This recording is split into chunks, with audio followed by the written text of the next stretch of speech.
Hello guys, this is a quick review of this Ring Peephole. So I have this part inside and another one outside. So basically I can put my eyes here and I see what's out there, and I can also use the app.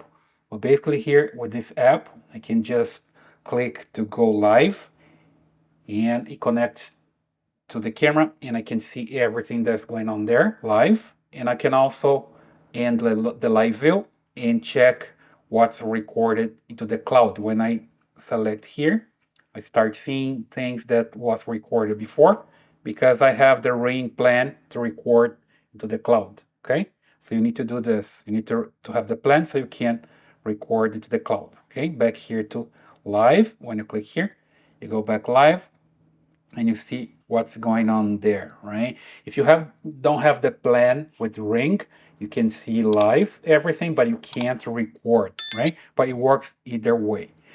All right, so let's take a look how it works outside. So here's the external part. When people come here, you're gonna see them using this camera, and when they press here,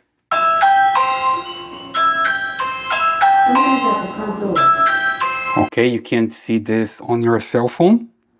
And also, if you have Alexa devices, they're gonna warn you that somebody is pressing here the button, somebody is on the door, okay? So you can see them via the camera. So it works pretty fine.